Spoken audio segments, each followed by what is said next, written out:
Stepstone presenting Viram, truly independent AI homes, 0% no other charges. போரூருக்கே இது புதுசு at Kattupakkam Porur. மதிப்பிற்குரிய கைதே மில்லத் அவர்களுடைய பெயர் சூட்டப்படும் அப்படிங்கிறது குறிப்பிட்டிருக்கிறார். அதனால இந்த சமூகத்துக்கு என்ன நன்மை? இப்போ தேர்தல் வருது, தேர்தலுக்கு முன்னாடி நீங்கள் இப்போ இந்த ரோடுக்கு காகிதம் மில்லத் பேர், இந்த நூலகத்துக்கு காகிதம் மில்லத் பேர் யாரா கேட்குறவங்ககிட்ட? காகிதம் மில்லத் பேர் வைக்கலன்னா யாருன்னா அடுத்துட்டு உட்காந்துருக்கேன்னா? ஏன்னா அந்த வேதனையின் உச்சத்துக்கு சென்ற ஒரு நாள் தான் அந்த நாள், மே 18 இல்லைங்களா? இப்போ அந்த நாளில் நாங்கள் கொண்டாடுவோம், நீங்கள் பார்த்து சிரிங்க அப்படின்னு சொன்னால் உண்மையிலே ஒட்டுமொத்த தமிழ் தேசிய சித்தாந்தவாதிகளையும் ஒரு கேவலப்படுத்தும் விதமாக, அவங்கள கிண்டல் கேலி செய்கிற விதமாக தான் இந்த நிகழ்வு நடத்ததை நம்ம பார்க்குறோம். ஒயர் சமூக வலைதள பக்கம் முடக்கப்பட்டிருக்கிறது. இதற்கு பல்வேறு அமைப்பினரும் கடும் கண்டனங்களை பதிவு செஞ்சுட்டு வராங்க. நீங்கள் இந்திய இராணுவத்துக்கும் ஆதரிக்கணும், பாரத் மாதாக்கு ஜெயன்னு சொல்லணும். இல்லைன்னு சொன்னால் நீங்கள் தேசபக்தி அற்றவர்கள். உண்மை சம்பவத்தை யாரும் வெளியிடக்கூடாது.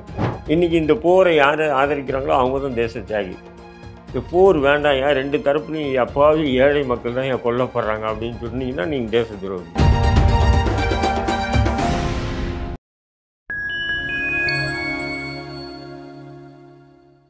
ஃபைன் டைம் மீடியா நேயர்களுக்கு வணக்கம். நான் உங்கள் சங்கீதுகன். நம்ம சிறப்பு நிகழ்ச்சியில் நம்மோடு இணைந்திருக்கிறார் மதிப்பிற்குரிய இந்திய தேசிய லீக் கட்சியின் மாநில தலைவர் திரு தடா ரஹீம் அவர்கள். வணக்கம். வாங்க. எப்படி சார் இருக்கீங்க? ரொம்ப நல்லா இருக்கேன். சமீபத்தில் தமிழ்நாட்டினுடைய முதலமைச்சர் மு க ஸ்டாலின் அவர்கள் ஒரு அறிவிப்பை வெளியிட்டிருக்கிறார். திருநெல்வேலியில் தமிழ்நாடு அரசின் சார்பில் புதிதாக கட்டப்பட்டு வரக்கூடிய ஒரு பிரம்மாண்ட நூலகத்திற்கு மதிப்பிற்குரிய கைதே மில்லத் அவர்களுடைய பெயர் சூட்டப்படும் அப்படிங்கிறது குறிப்பிட்டிருக்கிறார். தமிழ்நாடு அரசினுடைய இந்த அறிவிப்பை எப்படி பார்க்குறீங்க? இல்லை, இந்த அறிவிப்பை பார்த்தா சிரிப்பாக தான் வருது. நான் என்ன சொல்கிறேன், கலைஞர் நான் ஒரு ட்வீட் கூட போட்டிருக்கேன். இது போன்ற வேலைக்காக அது 5 பைசா வேலைகள் மட்டும் செஞ்சுட்டு இஸ்லாமியருடைய ஒட்டுமொத்த வாக்குகளை பெறுவது தான் திமுகனுடைய சூழ்ச்சின்னு சொல்லிட்டு நான் ட்வீட்டே போட்டிருக்கேன். உண்மையும் கூட அதுதான். ஏன்னு சொன்னால், இல்லை, இஸ்லாமிய அமைப்புகள் பலருடைய கோரிக்கையை ஏற்றுதானே அப்படி தமிழ்நாடு அரசு இது மாதிரி ஒரு முன்னெடுப்பு செய்யுது. அந்த அளவுக்கு எந்த முஸ்லீம் அமைப்பு முட்டாளாக இருக்கான்? நீ இந்த நூலகத்துக்கு காகிதம் மில்லத் பேர் வை, இந்த தெருவுக்கு காகிதம் மில்லத் பேர் வை, அது உங்கள் கட்சிக்காரன் எவனா இருப்பானே தவிர இந்த சமூகம் அப்படி இல்லை. ஆனால் காகிதம் மில்லத் சார்ந்த சமூகத்துக்கு நீங்கள் என்ன செய்வீங்க? இதுதான் என்னுடைய கேள்வி. இல்லை, மனிதநேய போராளியாக தெரிந்தவர் தன்னுடைய காலத்தில் காகிதம் மில்லத் அவர்கள். ஸோ அப்படிப்பட்ட ஒரு மனிதநேயருக்கு ஒரு மகத்துவமான ஒரு பெயரை சூட்டி அவரை கௌரவப்படுத்துவது அரசினுடைய ஒரு கடமையாகத்தானே இருக்கிறது. இல்லை, அதுதான் சொல்கிறேன். அதனால் இந்த சமூகத்துக்கு என்ன நன்மை? இப்போ தேர்தல் வருது, தேர்தலுக்கு முன்னாடி நீங்கள் இப்போ இந்த ரோடுக்கு காகிதம் மில்லத் பேர், இந்த மாளிகைக்கு காகிதம் மில்லத் பேர், இந்த நூலகத்துக்கு காகிதம் மில்லத் பேர் யாரா கேட்குறவங்ககிட்ட? யார் கேட்குறவங்ககிட்ட? காகிதம் மில்லத் பேர் வைக்கலன்னு யாருன்னா அடுத்துட்டு உட்காந்துருக்கானா? ஆனால் நீங்கள் இந்த சமூகத்துக்கு என்ன செஞ்சீங்க? அதை நாங்கள் கேள்வி எழுப்புகிறோம், ஒவ்வொரு நேரத்துலையும் எழுப்புகிறோம்.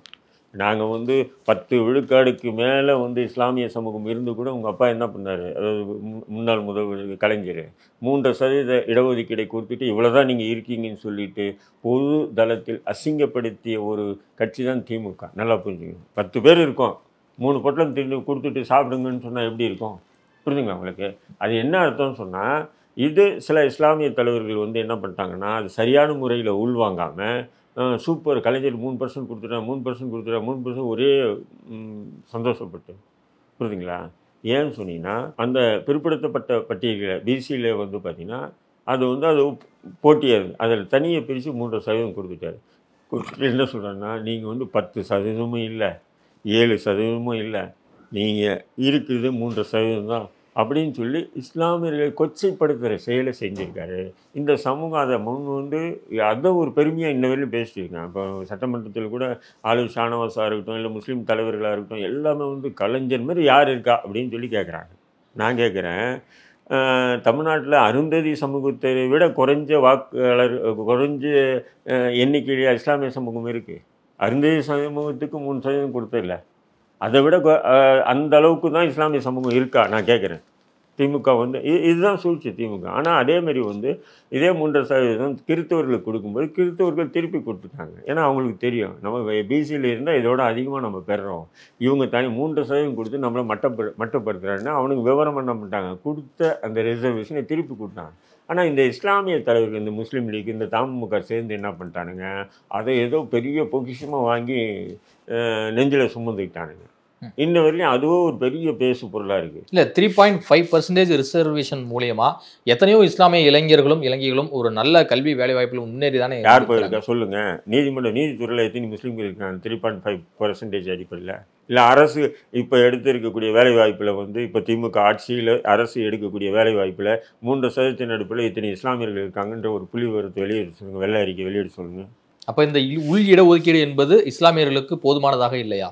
போதுமானதாக மட்டும் இல்லை, இஸ்லாமிய சமூகத்தை கொச்சைப்படுத்தும் விதமாக இப்போ 7% இருக்குதுன்னு சொல்லிட்டு அரசு புள்ளி விவரமே சொல்லுது. ஆனால் இப்போ பொது தளத்தில் வந்து 10% மேலே இஸ்லாமியர் இருக்காங்கன்னு சொல்கிறாங்க. ஆனால் இவர் என்ன சொல்கிறாங்க, நீ 7 இல்லை 10 இல்லை 3 தான் இருக்க அப்படின்னு கலைஞர் வச்ச பேர் தான் அது. புரியுதுங்களா உங்களுக்கு? நீ கொடுக்காம இருந்தாலும் பேக்வர்ட் கிளாஸ்லேயே வந்து இதை விட அனுபவிச்சுட்டு இருந்தாங்களா இல்லையா? இப்போ நீ தனி இடஒதுக்கீடுன்னு சொல்லிட்டு நீ உன்னுடைய கட்சியில் இஸ்லாமிய பிரதிநிதித்துவத்தை குறைப்பதற்காக நீ போட்ட ஒரு சதி சூழ்ச்சியின் திட்டம் தான். இல்லை, பிற்படுத்தப்பட்ட ஒரு பட்டியலில் வந்து இஸ்லாமிய மக்களுடைய பிரதிநிதித்துவம் வந்து அரசு வேலைவாய்ப்பு மற்றும் கல்வியிலலாம் வந்து பெருசாக கொஞ்சம் வர முடியல அப்படிங்கிறதுக்காக தானே அந்த உள் இடஒதுக்கீடு அப்படிங்கிறது வழங்கப்பட்டது. இல்லை, அதை தான் சொல்கிறேன், அது தப்புன்றேன் நான். அது நீ கொடுத்துன்னா சரியாக கொடு, குறைஞ்சபட்சம் ஒரு 5% கொடுத்துருந்தனாலும் நம்ம லாஜிக்காக ஏற்றுக்கிட்டு இருக்கலாம். 7% அரசு புள்ளி வரும் சொல்லுது, 5% கொடுத்துருக்காருன்னு. ஆனால் நீங்கள் என்ன பண்ணுறீங்க, 10%க்கு மேலே இருக்கக்கூடிய ஒரு சமூகத்தை 3% கொடுத்துட்டு இவ்வளோதான் அப்படின்றீங்க. இது எந்த வகையில் நியாயன்றேன் நான். இந்த சாதிவாரி கணக்கெடுப்பு உங்களுக்கு சாப்பிட்றதுக்கு ஒரு 2 பொட்டலம் சாப்பிட்டா தான் உங்களுக்கு பசி ஆறுன்னு சொன்னால், உங்களுக்கு வந்து ஒரு 1/4 பொட்டலத்தை தின்னுட்டு பசி ஆயிடுச்சு போதும் இப்போது இவ்வளோதான் அப்படின்னு சொன்னால் உங்களுக்கு ஏன் கோபம் வருமா வராதா? அதே மாதிரி தான் அது. 10 விழுக்காடுக்கும் 3 விழுக்காடுக்கும் வித்தியாசம் இருக்கா இல்லையா? அது ஏன் 3 விழுக்காடுன்னு சொல்லி திமுகவினுடைய சூழ்ச்சிகரமாக அந்த இது அறிவித்தாங்கன்னு சொன்னால், தன்னுடைய கட்சியில் இஸ்லாமிய பிரதிநிதித்துவத்தை 3% சொன்னால் தான் இவனுங்க அதிகமாக கேட்க மாட்டாங்க. இல்லை 2 அமைச்சர் பதவி கேட்குறானுங்க, 4-5 எம்எல்ஏ பதவி கேட்குறானுங்க, எம்பி பதவி கேட்குறாங்க. இப்போ என்ன ஆகுது, 40 எம்பிக்கு ஒரு எம்பி தானே கொடுக்குறாங்க. முஸ்லீம் பிரதிநிதியாக ஒரு ஆளுக்கு தான் கொடுக்குறாங்க பாருங்கள். புரியுதுங்களா உங்களுக்கு? அமைச்சராக ஒரு அமைச்சராக தான் கொடுக்குறோம். இதுக்கு முன்னாடியெல்லாம் 2 அமைச்சர் கொடுத்துட்டு இருந்தாங்க. நான் சொல்றது புரியல. ஆட்சி வந்தப்போ ஆவடி நாசர் அமைச்சராக உட்கார்ந்தாரு, அப்புறம் செஞ்சி மஸ்தான் உட்கார்ந்தாரு. அதான் 6 மாதம் கழிச்சு கழட்டி விட்டாங்கல்ல. மறுபடியும் வந்து 6 மாதம் கழிச்சு இவரை தூக்கி விட்டு அவரை போட்டு, அவரை தூக்கி விட்டு இவரை போட்டு, இப்படி தானே விளையாட்டு பண்ணிட்டு இருக்காங்க. புரியுதுங்களா உங்களுக்கு? அப்போ 10 விழுக்காடு இருக்கோம், நாங்கள் எங்களுக்கு 2 அமைச்சர் பதவி கொடுங்க அல்லது 10 எம்எல்ஏ பதவி கொடுங்கன்னு சொல்லி எவனும் கேட்கக்கூடாது. அதனால தான் 3% சொல்லிட்டு இது இந்த சமூகத்தினுடைய தலைவர்கள் உள்வாங்கலை, புரிஞ்சிக்கல. அதனுடைய விளைவாக அவங்க வந்து என்ன பண்ணுறாங்க, கலைஞர் பண்ணிட்டார். ஏன்னா இவங்க இப்படி கூச்சல் போட்டு அதை சந்தோஷமாக பாராட்டினா தான் அவங்களுக்கு அரசியல் அங்கீகாரம், இல்லைன்னா அரசியல் அங்கீகாரம் இல்லை. அதனால் நீங்கள் வந்து தெருவுக்கு பேர் வச்சுட்டோம், வந்து நூலகத்துக்கு பேர் வச்சுட்டோம்னா இது எங்கள் சமூகத்துக்கு நன்மைன்னு சொன்னால் நிச்சயமாக எந்த விதமான பலனும் இல்லைன்ற நான் 5 விசா பலன் இல்லைங்க. இதனால் இந்த சமூகத்துக்கு பலன் இல்லாத விஷயத்தை நீங்கள் எதுக்கு பெருமைக்காக பேசுகிறீங்க? தேர்தலில் வாக்கு வாங்கிறதுக்கா? இஸ்லாமியருடைய வாக்குகளை முழுவதுமாக அறுவடை பண்ணுறதுக்கா? மே 18ஆம் தேதி நடிகர் விஷால் தலைமையில் வந்து ஸ்டார் நைட் அப்படிங்கிற ப்ரோக்ராம் வந்து கன்னியாகுமரி மாவட்டம் நாகர்கோயிலில் வந்து நடைபெற இருக்கு. வெகு பிரம்மாண்டமாக ஒரு கலை நட்சத்திர நிகழ்ச்சி வந்து அன்றைக்கு வந்து நடத்தப்படுகிறது. ஆனால் இந்த நிகழ்ச்சி அன்னைக்கு நடைபெறுவதை வந்து கடுமையாக இருக்கிறாங்க தமிழ் தேசியவாதிகள். குறிப்பாக மே 18 வந்து இனப்படுகொலை நாள் வந்து தமிழினமே, ஒட்டுமொத்த தமிழினமே ரொம்ப ஒரு சோகத்தில் இருக்கக்கூடிய ஒரு நாளாக வந்து இருக்குது. அது ஒவ்வொரு ஆண்டுமே வந்து ரொம்பவே மனசு வலிக்கக்கூடிய ஒரு செயலாக வந்து இருக்குது. அன்னைக்கு வந்து நீங்கள் இப்படி ஒரு கலை நிகழ்ச்சியை வந்து சந்தோஷமாக நடத்தணுமா, வேறொரு நாள் தள்ளி வைங்க அப்படிங்கிற இதில் பல்வேறு கோரிக்கைகளும் சமூக வலைதளங்களில் எழுதி வரதை பார்க்குறோம். நீங்கள் எப்படி பார்க்குறீங்க? இல்லை, அதுதான் அது எப்படிங்க, ஒரு இனத்தினுடைய கண்ணீர் நாள் தான், கண்ணீராக தான் பார்க்கணும். ஏன்னா அந்த வேதனையின் உச்சத்துக்கு சென்ற ஒரு நாள் தான் அந்த நாள், மே 18 இல்லைங்களா? இப்போ அந்த நாளில் நாங்கள் கொண்டாடுவோம், நீங்கள் பார்த்து சிரிங்க அப்படின்னு சொன்னால் உண்மையிலே வந்து ஒட்டுமொத்த தமிழ் தேசிய சித்தாந்தவாதிகளையும் ஒரு கேவலப்படுத்தும் விதமாக, அவங்கள கிண்டல் கேலி செய்கிற விதமாக தான் இந்த நிகழ்வு நடத்ததை நம்ம பார்க்குறோம். அந்த தேதி எங்களுக்கு தெரியாது, நாங்கள் யதார்த்தமாக வச்சுட்டோம், பதார்த்தமாக வச்சுட்டோன்னா இப்போ தெரியுது இல்லைங்களா? எதிர்ப்பு தெரிவிக்கும் போது உடனே தேதியை மாற்றி வைங்க. இது எப்படி இருக்குன்னு சொன்னால், பாபர் மசூதி இடிக்கணும்னு சொன்னால் ஆர்எஸ்எஸ், பாஜக, பாசிசவாதிகள் எப்போ வேணால் இடிச்சிருக்கலாம். ஆனால் டிசம்பர் 6 ஏன் அவங்க தேர்ந்தெடுத்தாங்கன்னு சொன்னால், டிசம்பர் 6க்கு தான் வந்து அம்பேத்கர் அவருடைய நினைவு நாள் வருது. புரியுதுங்களா? அப்போ அந்த நாளை அவங்க என்ன பண்ணுறாங்கன்னா தேர்ந்தெடுத்து அவங்க வந்து டிசம்பர் 6க்கு இடித்தாங்க. ஏன்னு சொன்னால் ஒரு கோடு இருக்குன்னா அதை அழிக்க முடியாது. பக்கத்தில் ஒரு பெரிய கோடா போடணும், புரியுதுங்களா? பெரிய கோடா போடணும். அப்படின்றதுக்காக இவங்க என்ன பண்ணுறாங்கன்னு சொன்னால், அந்த டிசம்பர் 6 வந்து இனி வந்து பாபர் மசூதி இடிப்பு தினமாகவே இருக்கணும், அது இவருடைய டாக்டர் அம்பேத்கருடைய பிறந்த நினைவு தினமாக யாரும் பண்ணக்கூடாது, அனுசரிக்கக்கூடாதுன்ற ஒரு திட்டமிட்ட சூழ்ச்சியை போல தான் இன்றைக்கி இந்த மே 18க்கு இவங்க என்ன பண்ணுறாங்கன்னு சொன்னால், ஒரு இன அழிப்பு நாளை கூட ஒரு வேதனையின் உடைய அந்த உச்சத்துக்கு சென்ற ஒட்டுமொத்த தமிழனுமே வேதனை உச்சத்துக்கு சென்ற அந்த நாளை இவங்க ஒரு கொண்டாட்ட தினமாக கொண்டாடுறாங்கன்னா, இது வந்து ஒரு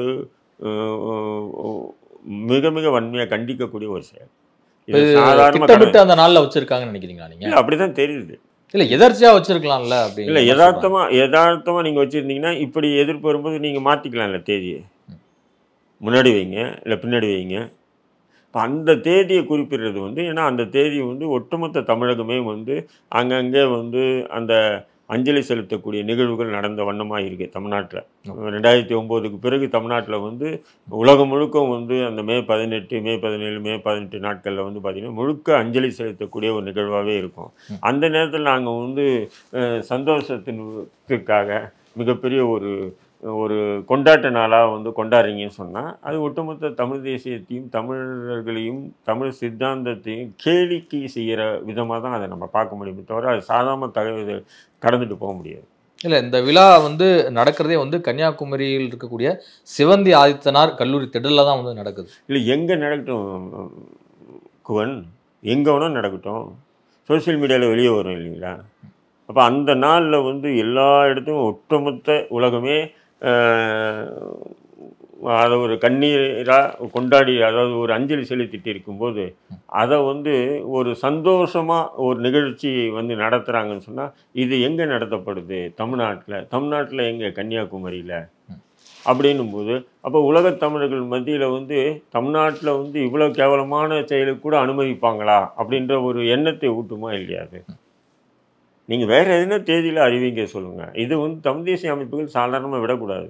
வேல்முருகன் கடும் கண்டனத்தை பதிவு பண்ணியிருக்கிறாரு. இல்லை, அது மட்டும் இல்லாமல் இந்த நிகழ்ச்சிக்கு வந்து தடை விதிக்கவே விடக்கூடாதுன்ற நான் நடத்தவே விடக்கூடாது.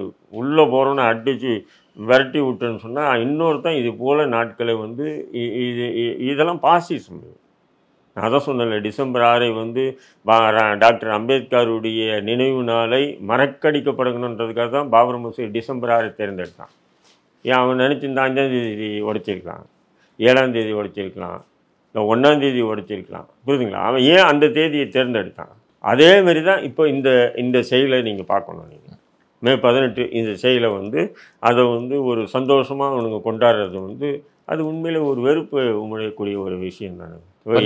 எதிர் வீட்டில் வந்து இடவை வந்து அவங்க கண்ணீரும் கவலமாக இருக்கும்போது எதிர் வீட்டில் இருக்கிறவங்க வந்து குத்து டான்ஸ் போட்டு இருந்தானா எப்படி இருக்கும்? அது சொல்லுங்கள். அப்போது அந்த மே 18 வந்து ஒட்டுமொத்த உலகத் தமிழர்களுக்கு அஞ்சலி செலுத்தக்கூடிய ஒரு நாளாகவே இன்றைக்கி இருக்குது. உலகம் முழுக்க நீங்கள் அந்த நாளை பார்த்தீங்கன்னா சோசியல் மீடியா முழுக்க அவங்க தான் இருக்கும். இங்கே அஞ்சலி, அங்கே அஞ்சலி, இங்கே அஞ்சலி அப்படின்னு சொல்லி எல்லாமே செலுத்திட்டு இருப்பாங்க. நான் என்ன சொல்கிறேன், இவங்க வந்து அந்த மக்களுக்கு ஆதரிக்க வேண்டாம். குறைஞ்சபட்சம் அந்த மக்களுடைய வேதனையில், அந்த மக்களுடைய அழுகு குரலில், அந்த மக்களுடைய அந்த உணர்வுகளில் நீங்கள் வந்து மதிப்பளிக்கணுமா இல்லையான்ற நான் நீங்கள் போய் அஞ்சலி செலுத்தாதீங்க. குறைஞ்சபட்சம் அவங்க செய்கிற விஷயத்துக்கு நீங்கள் அமைதியாக இருந்து ஒத்துழைப்பு கொடுக்கறது கூட ஒரு தமிழ் தேசியத்துக்கு ஆதரவான செயல் தான் அது. ஆனால் அதை விட்டு நாங்கள் வந்து குத்தாட்டம் போடுவோம், கூதுகளிப்போம் அப்படின்னு சொல்கிறதெல்லாம் வந்து பார்த்திங்கன்னா அது நீ அப்படி தமிழ்நாட்டு விட்டு வேறு எங்கன்னா மாநிலத்தில் பண்ணால் இது பிரச்சனை இல்லை. ஆந்திராவில் போய் பண்ணிட்டாங்கன்னா என்ன பிரச்சனை? ஒன்றுமே ஆக போகிறது. ஆனால் தமிழ்நாட்டில் அந்த நாளில் தேர்ந்தெடுத்து ஒட்டுமொத்த கூத்தாடிகளும் அங்கே ஒன்று சேர்ந்து நீங்கள் வந்து கூத்தடிக்க போகிறீங்கன்னு சொன்னால், அப்போது அந்த ஒரு நினைவு நாள் அஞ்சலியை நீங்கள் வந்து வேறு ஏதோ வன்மத்தோடு செயல்படுத்துகிற மாதிரி தான் தெரியும். இல்லை, ஈழத்தமிழர்களுக்காக தென்னிந்திய நடிகர் சங்கம்லாம் வந்து குரல் கொடுத்துருக்கேன் பல்வேறு காலகட்டங்கள். ஸோ அப்படி இருக்கும்போது விஷால் வந்து இவ்வளவு எதிர்ப்புக்கு வந்த பிறகு நிச்சயமாக அந்த நிகழ்ச்சி வந்து தடை செய்வார் தானே? அன்னைக்கு தடை பண்ணணும். இல்லைன்னு சொன்னால் அவங்க அடித்து உடைப்பாங்க மக்கள். நான் கூட சொல்கிறேன், எழுதிச்சு நடத்த விட மாட்டாங்க. அவங்களாம் மரியாதையாக விஷால் வந்து அதை வந்து என்ன பண்ணுறோம், நான் அந்த தேதியை தடை பண்ணிட்டோம், 2 நாள் கழிச்சு இல்லை 2 நாள் முன்னாடியே நாங்கள் நடத்திக்கிறேன்னு சொன்னோன்னா ஓகே. அந்த மே 18 தான் நடத்தணும்னு சொன்னாங்கன்னா நிச்சயம் வந்து என்ன பண்ணுவாங்கன்னா மக்கள் திரண்டு சட்டம் ஒழுங்கு பிரச்சனை வரதான் செய்யும். அது ஒன்றும் பண்ண முடியாது. அரசாங்கமாக என்ன பண்ணணும்னா அந்த மே 18 அந்த நாளை வந்து என்ன பண்ணணும்னு சொன்னால் நீ அந்த நாள் நடத்தாதுன்னு காவல்துறை அவங்களுக்கு எச்சரிக்கை விடணும். ஆனால் காவல்துறை அனுமதி கொடுக்குதுன்னு சொன்னால் அப்போது தமிழக அரசும் வந்து அவங்களுக்கு உடந்தையாக வந்து தமிழ் தேசிய சித்தாந்தத்துக்கு எதிராக ஈழ மக்களுக்கு எதிராக அந்த கூத்தாடிகளுக்கு ஆதரவாக செயல்பட்ட மாதிரி தான் நம்ம பார்க்க முடியும். ஒயர் சமூக வலைதள பக்கம் வந்து முடக்கப்பட்டிருக்கிறது. இதற்கு பல்வேறு அமைப்பினரும் வந்து கடும் கண்டனங்களை வந்து பதிவு செஞ்சுட்டு வராங்க. சிவசேனா எம்பி சஞ்சய் ராவுத் அவர்களும் வந்து கடுமையான பதிவுகளை வந்து பதிவு பண்ணியிருக்கிறாரு. ஒயர் ஆஃப் லயர் ஆன் அப்படிங்கிற மாதிரிலாம் பதிவு பண்ணியிருக்கிறாரு. என்னதான் நடக்குது? இல்லை, அதான் சொல்கிறேன். நான் இன்றைக்கி எப்படி ஆச்சுன்னு சொன்னீங்கன்னா, நீங்கள் தேசபக்தியை நிரூபிக்கணும்னு சொன்னால் நீங்கள் வந்து இந்திய இராணுவத்துக்கும் ஆதரிக்கணும், பாரத் மாதாக்கு ஜெயன்னு சொல்லணும். இல்லைன்னு சொன்னால் நீங்கள் தேசபக்தி அற்றவர்கள். உண்மை சம்பவத்தை யாரும் வெளியிடக்கூடாது. புல்வாமா தாக்குதல் எப்படி நடந்தது, யார் குற்றவாளி, முன்னாள் ஆளுநர் சத்யபால் சிங் மாலிக் சொல்கிறாரு, அதை கேள்வி கேட்கக்கூடாது. புல்வாமா தாக்குதலுக்கு ஒரு வாரத்துக்கு முன்னாடியே வந்து அருணா கோசாமியும் குப்தாவும் பேசிக்கிட்ட கான்வர்சேஷன் பற்றி பேசக்கூடாது. அந்த புல்வாமா தாக்குதலுக்கு யார் குற்றவாளிகள், யாரை கைது பண்ணீங்க, யாரை நீதிமன்றத்தை நிறுத்தினீங்க, யாரை தண்டிச்சிங்க, இந்த கேள்வியெல்லாம் எழுப்பக்கூடாது. அதேமாரி பஹல்காம் இப்போது இந்த சுற்றுலா பயணிகள் மீது நடந்த தாக்குதலுக்கு வந்து பாகிஸ்தான் தான் காரணம் முழுக்க ஏற்றுக்கணும். இல்லை பாகிஸ்தான் தான் காரணம்னு சொன்னால் பாகிஸ்தான்லேருந்து எப்படி இந்தியாவுக்கு வந்தாங்க அவங்க, இந்த கேள்வியை கேட்கக்கூடாது. அப்போ இந்தியாவுக்கு வர்றாங்கன்னு சொன்னால் அப்போ மோடி ஆட்சியில் பார்டர் அவ்வளோ ஃப்ரீயாக இருக்கா, இந்தியாவில் பாகிஸ்தான்லேருந்து சுலபம் பாகிஸ்தானுக்கு போகிறதுக்கு ஃப்ரீயாக இருக்கா, இப்படி கேள்விகள் எழுப்பக்கூடாது. அந்த 2 நாளைக்கு முன்னாடியே வந்து பிரதமருடைய அந்த பயண இது வந்து ரத்து பண்ணியிருக்காங்க. பாதுகாப்பு அச்சுறுத்தல் காரணமாக பயணத்தை ரத்து பண்ணியிருக்காங்கன்னு போது அப்போது சுற்றுலா பயணிகளுக்கு ஏன் அனுமதிச்சிங்க, இந்த போன்ற கேள்விகள் எழுப்புனா நீங்கள் தேச துரோகி, இப்படியெல்லாம் தேச துரோகின்னு சொன்னால் இதெல்லாம் இந்த கேள்வியெல்லாம் நீங்கள் எழுப்பக்கூடாது. பாகிஸ்தானை மீது தாக்கத்தை தொடுக்கிறோம், உடனே ஓன்னு சொல்லிட்டு பாராட்டணும்னு சொன்னால் நீங்கள் தேச தியாகி. பாஜக அரசினுடைய அந்த சிஸ்டத்தினுடைய தவறுகளை பற்றி நம்ம பேசணும்னு சொன்னால் தேச துரோகி, இப்படி தானே பார்வை இருக்குது எல்லாருக்குமே. இப்போ அந்த அடிப்படையில் தான் வயர் வந்து என்ன பண்ணுறாங்கன்னு சொன்னால் வெப்சைடு வயரில் எல்லா தகவலும் போடுறாங்க. எல்லா தகவலையும் அவங்க என்ன பண்ணுறாங்கன்னு சொன்னால் போடுறாங்க. அதாவது இது தவறு, இது சரி, இது எப்படி வந்தது, இது எப்படி நடந்தது அப்படின்ற விஷயங்களை மக்கள் மத்தியில் கொண்டு போகிறாங்க. பார்த்தீங்களா, அது பாஜக அரசுக்கு பிடிக்கல. பாஜக அரசு யாருக்கு பிடிக்கும், அருணா கோசாமி மாரி கத்தணும்னு சொல்கிறாங்க. அன்றைக்கி கூட அருணா கோசாமி கத்தன பாருங்க, ஒரு காங்கிரஸ் எம்பிஏ பாரத் மாதாக்கு ஜெய் சொல்லுங்கள். அவன் நான் ஏன்டா சொல்லணும், நீ சொல்லிக்க, நான் ஏன் சொல்லணும் அப்படின்னா அப்போ நீ தேச துரோகின்றான் பாரு. அப்போ என்ன இருக்குது, ஒன்றும் புரியல. இன்றைக்கி இந்த போரை யார் ஆதரிக்கிறாங்களோ அவங்க தான் தேச தியாகி. இந்த போர் வேண்டாம், ஏன் 2 தரப்புலையும் அப்பாவி ஏழை மக்கள் தான் ஏன் கொல்லப்படுறாங்க அப்படின்னு சொன்னீங்கன்னா நீங்கள் தேச துரோகி. இந்த போர்னால இந்த மக்கள் வந்து இந்த மக்களுக்கு வந்து இன்னும் வந்து பொருளாதார சிக்கல் வந்து விலைவாசி ஏறும், இந்த மாதிரி எல்லாம் ஏன் இருக்குது, இது விஷயம் மொத்தமாக வந்து யாராவது ஒரு கருத்து தெரிவித்தா அவன் தேச துரோகி. இப்போ இதை பார்த்துட்டு தான் நம்ம முதல்வர் கூட என்ன பண்ணுறாருன்னா ஊர்வலம் போகிறாரு ராணுவத்துக்கு ஆதரவாக. அவர் ராணுவ வீரருடைய தியாகத்தை போற்றும் வகையில் தானே நடக்கிறாரு. அதுதான் விஷயம் தானே. இல்லை, அதை தான் சொல்கிறேன். அவரு கூட என்ன பண்ணுறாரு, அதை வந்து இல்லைன்னா அவர் நம்மள தேச துரோகின்னு எங்கே சொல்லிட போகிறாங்கன்றதுக்காக எல்லாருமே அப்படி தான் ஆயிட்டாங்க. இப்போ காங்கிரஸ் கட்சி கூட வந்து இந்த போர் நடத்துறது தவறு, இந்த போருக்கு நடத்துறதுக்கு முழுக்க பாஜக தான் காரணம் அப்படின்னு சொல்கிறதுக்கு துணிஞ்சு சொல்கிறதுக்கு முடியல அவங்களால. ஏன்னா நம்மளே தேச துரோகி சொல்லிடுவாங்களேன்றதுக்காக நாங்கள் முழுக்க ஆதரிக்கிறோம் அப்படின்னுட்டாங்க அவங்க. புரியுதுங்களா? கம்யூனிஸ்ட் கட்சிகளில் இதை எதிர்த்து பேசுறதுக்கு முடியல, அவங்களும் வந்து சரண்டர். திமுக போன்ற மாநில கட்சிகள் கூட சரண்டர். அப்போ இந்த வயர் போன்ற இந்த சில ஊடகங்கள் வந்து உண்மையே வந்து வெளியிடுறாங்கன்னு சொல்லும்போது அதை எப்படி அனுமதிக்கும் மத்திய அரசு? அதனால தான் வயரை கட் பண்ணி விட்டாங்க, போய் லைவை வந்து ஒளிபர போடுறாங்க. அவனா கோசாமி பேசலாம் பாருங்கள், ஒரு மியூசிக் ஒன்று வருது, லாகூர் காலி, அதை பார்த்து தந்தின்னு ஒருத்தன் தமிழ்நாட்டில் இருக்கான் பாருங்கள், அல்லா அடித்து விடுறாங்க. கராச்சியை கைப்பற்றிட்டோம், இஸ்லாமாபாத்தை கைப்பற்றிட்டோம். அன்றைக்கி ஜி நியூஸ்னு ஒரு நியூஸு இங்கே இஸ்லாமாபாத்தை கைப்பற்றிட்டோம்னா நம்ம டோட்டலாக பாகிஸ்தானை பிடிச்ச மாதிரி தான். ஏங்க இஸ்லாமாபாத் பாகிஸ்தானுடைய தலைநகரம் இல்லைங்க. இஸ்லாமாபாத் ஜி நியூஸு 8 மணிக்கு போடுறாங்க.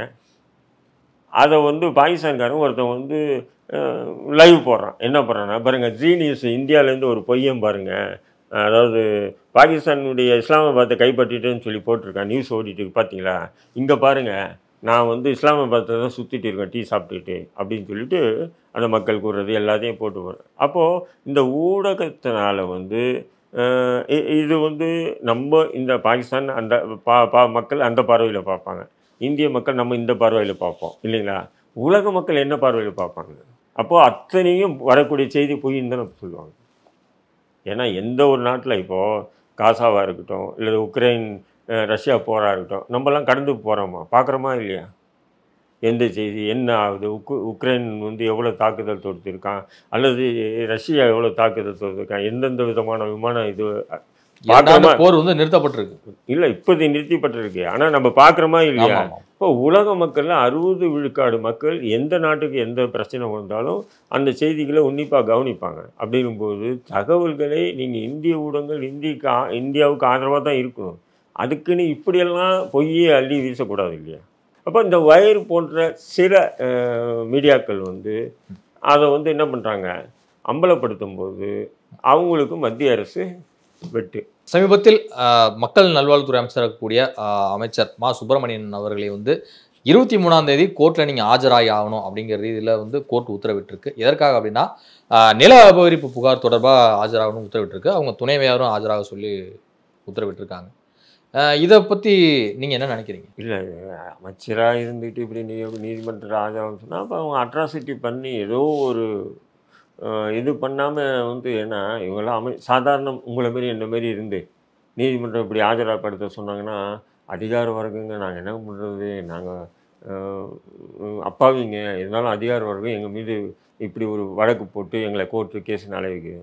இப்போ இவங்கெல்லாம் ஒரு அமைச்சராக இருக்காங்க, திமுகவினுடைய முக்கிய புள்ளியாக இருக்காரு. அப்போ இவங்க மீதே வந்து நீதிமன்றம் இப்படி சொல்லியிருக்கேன்னு சொன்னால் அப்போ இவனுங்க அடித்த அந்த எத்தனை அப்பாவிகளுடைய இடங்களை இவங்க பிடுங்கியிருப்பாங்க சொல்லுங்கள். நீங்கள் சாதாரணமான ஆள் இல்லைங்க, உங்கள் மீது வந்து சாதாரண வழக்கெல்லாம் போட முடியாது. யார் அமைச்சர் போட முடியுமா? சாதாரணமான ஒரு பர்சன் போய் அவங்க மீது வந்து வழக்கு போட்டு நீதிமன்றத்தில் வழக்காடி அந்த வழக்கில் வந்து இவருக்கு சம்மன் அனுப்பி ஆஜர்படுத்துங்க அப்படின்னு சொல்கிறாங்கன்னா முடியுமான்ற முடியாது இல்லையா. பாமரன் இல்லையே, பாமரன் சொன்னால் நான் அப்பாவிங்க எனக்கு தெரியாதுங்க இப்படி நீதிமன்றம் இப்படி கூப்பிடுங்க அழுகிறான் ஒரு அமைச்சருக்கே அப்படின்னு சொல்லும்போது அப்போ எவ்வளோ இடங்களையும் இவங்க வந்து இவங்களுடைய அதிகாரத்தை பயன்படுத்தி அடுத்தவங்க இடத்த வந்து ஆட்டையை போட்டிருப்பாங்கன்னு பாருங்கள். இப்போ தொடர்ந்து பொன்முடி, KN நேரு, துரைமுருகன், இன்னும் ஐ பெரியசாமி, MRK பன்னீர்செல்வம், KKSSR ராமச்சந்திரன், தங்கம் தென்னரசு போன்ற அமைச்சர்கள் மீது பல்வேறு புகார்கள்லாம் எழுந்திருக்கு. இடி ரெய்டும் ஒரு பக்கம் நடந்துட்டு இருக்கு. இப்போ அடுத்ததாக மாசுவே வந்து இது மாதிரியான வழக்குகளை வந்து ஆஜராகிறாரு அப்படின்னா அப்போ திமுக தலைமை இதெல்லாம் எப்படி கவனிக்குதுன்னு நினைக்கிறீங்க? ஒரு நெருக்கடி ஏற்படுத்தியிருக்கா? இல்லை, திமுக தலைமையே அப்படி தானே இருக்குது. எந்த சிக்கல் இருந்தாலும் நீங்கள் வந்து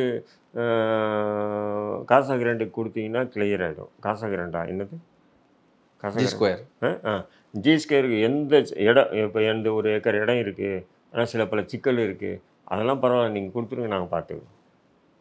இப்போ நான் வைக்கிற வரையிலையும் பல வருஷமாக நான் அந்த சிக்கலை ஒழிக்க முடியாமல் நான் கஷ்டப்படுறேன். ஆனால் நான் ஜி ஸ்கொயருக்கு கொடுத்த உடனே அந்த சிக்கல் ஒரே நாளில் காலி ஆகுதுன்னா அப்போ அதிகாரம் அங்கே வேலை செய்தா இல்லையா சொல்லுங்கள். எல்லாம் சென்னை முழுக்க அப்படி தான் நடக்குது. பல சிக்கல்கள், பல அந்த கான்ட்ரவர்சி, அவங்களுக்குள்ள அண்ணன் தம்பி இந்த மாதிரி பிரச்சனைகள், இந்த மாதிரி பிரச்சனைகள்லாம் ஜி ஸ்கொயர்கிட்ட ஒப்படைச்சா அவன் வந்து என்ன பண்ணுறான்னா ஒரு 100 ரூபா பொருளை 60 ரூபாய்க்கு வாங்கிக்கிட்டு பிரச்சனையை நான் பார்த்துக்கிறேன்னு சொல்லி பார்த்துக்கிறான். அப்போ பிரச்சனையை அவன் பார்த்துக்கிறான், அவ்வளோ சுலபமாக பார்த்துக்கிறான்னு சொன்னால் அப்போ அதிகார வர்க்கம் அவனுக்கு முழுக்க கட்டுப்பட்டு இருக்குது, அவன் சொல்கிறத கேட்குதுன்னு தானே அர்த்தம். சொல்லுங்கள். அப்படி தான் அதேமாரி தான் இப்போ மா சுப்பிரமணியனுடைய இந்த விஷயமும் இது வந்து மா சுப்பிரமணியம் இல்லை, மற்ற அமைச்சர்கள் இல்லை, எல்லாருமே அப்படி தான். இது ஆட்சி மாறும்போது தான் மறுபடியும் இதில் இருக்கக்கூடிய இவங்க பண்ண இந்த அட்ராசிட்டிகள்லாம் வந்து அம்பலத்துக்கு வரும். ஆட்சியில் இருக்கிற வரையும் அம்பலத்துக்கு வராது. இதுவரை உங்கள் பல்வேறு கருத்து கொடுப்பது மிக்க நன்றி சார்.